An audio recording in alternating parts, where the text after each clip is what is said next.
Hi you guys, today we're going to talk about the president and the qualifications that the president actually has and the roles the president must fulfill on, let's just say, a day-to-day basis.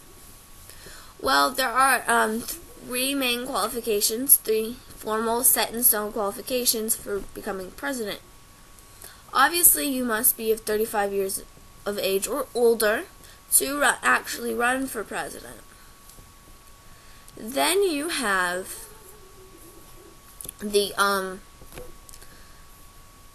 you must be a natural born American citizen. You must be born in a natural soil, and if your family's on vacation, there's specific citizenship rules for you. So, and if your parent lives in America, one's from America, one's from Germany, there's specific rules that happen when you are born. You are either given dual citizenship, or I'm not quite sure what the other one is, because I honestly was born in America.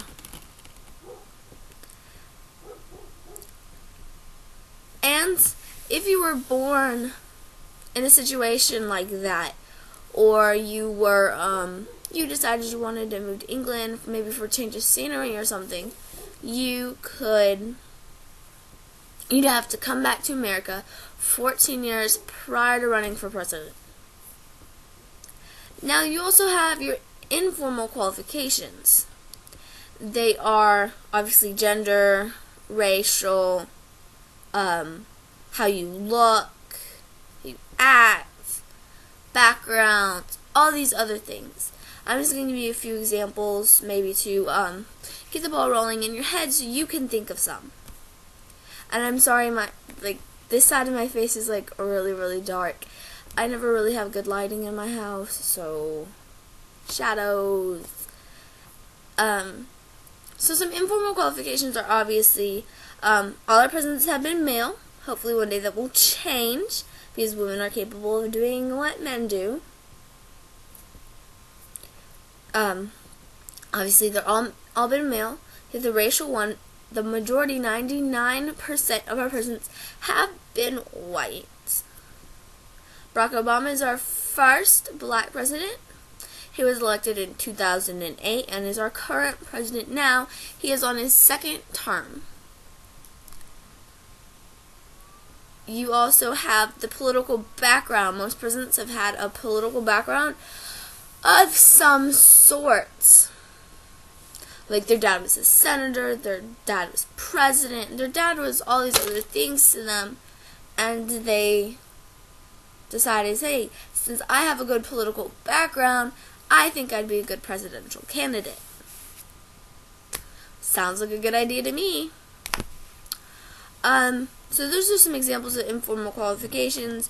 Obviously, you know these rules I'm about to tell you, but I just thought, since I was talking about the president, the roles of the president, obviously they need to go in here. These are actually the term rules. You can run for 2 terms, and that's it. You may not be in office more than 2 terms. Obviously, if you're vice president and your president dies, there are different rules for that. But that's just kind of how the ball rolls. Are you kidding me? My dogs are getting in a fight.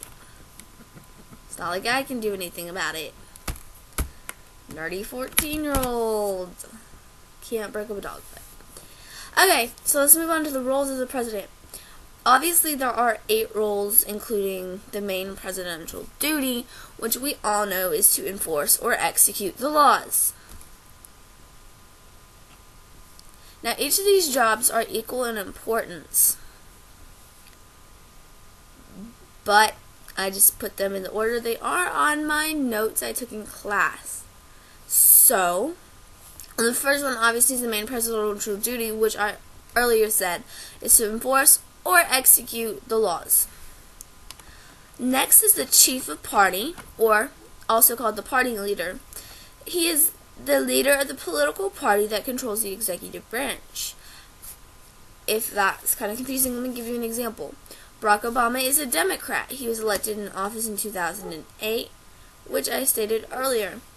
He is a Democrat, and he is the leader of the Democratic Party because they control the executive branch. Good? Good. The chief diplomat, also called the foreign policy leader, is the main composer of American foreign policy. So he writes the foreign policies, he makes sure the foreign policies are being controlled. Foreign policy is basically a set of rules or an agreement between two countries whether they're going to send economic aid, military aid, help if there's a natural disaster, all these other things. An example, you can set up sanctions, which are rules or guidelines for what happens, like if there's a dispute between the two countries, or like a criminal's in your country and they want you to give it up, like what are you gonna do? An example is there's this lady who is a Black Panther, and she kind of got caught for having a speeding ticket, and they knew she was a Black Panther, so they wanted to take her in for questioning or whatever, and she fled to Cuba to where her communist friend lives, and she has lived there ever since then. I'm not sure what year that was, but that was back when Martin Luther King Jr. was alive, and civil rights were a big issue. Obviously, they're not so big of an issue now in our country, but they still are a pretty big issue. The chief of state, well, Cuba decided they weren't going to give her up, and obviously that's how the cookie crumbles. You can also set up embargoes or trade rules with the country, like what you're going to trade, how often you're going to trade, if you're going to trade. So that is what a foreign policy is. The chief of state just means he represents America. When you think of America, yes, you think of American flags and bald eagles, but you also think of the president. He is one of the first things that come to mind when you think of America. So that's, like if there's a not a World Trade Center, a, United Nations meeting, he would be the one to go to the United Nations meeting and represent America and get our say into whatever they're discussing. The next role is the chief of state. Wait, I just talked about that. The next role is the chief citizen, or the representative of the nation. All it means is he represents the citizens, which means, like, in his everyday, day-to-day decisions that he makes as president, he has to think of the citizens first, or if he was debating with Congress, he would think of the citizens. He's supposed to represent us. The chief legislator, or the chief agenda setter, is the main constructor of the U.S. public policies. So that is rules and regulations for the Americans that we have to follow. The next is the chief executive, which means he has the power to lead in domestic and international affairs.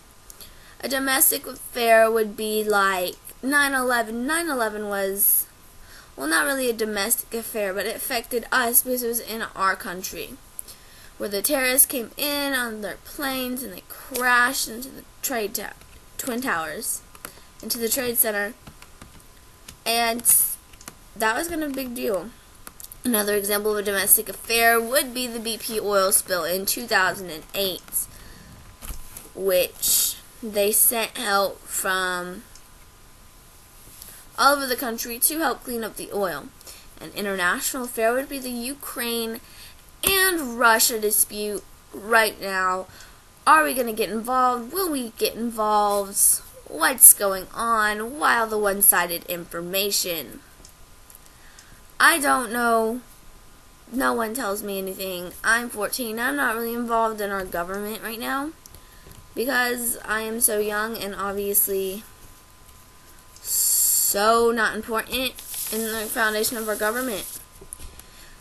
And the commander-in-chief, which is the last one, is he controls the American Armed Forces. He can tell them what to do, when to do it. Basically, he's just in control. That's all for today. This is a review for my social studies benchmark. It helps me. I hope it helps you. Have a good day. Bye.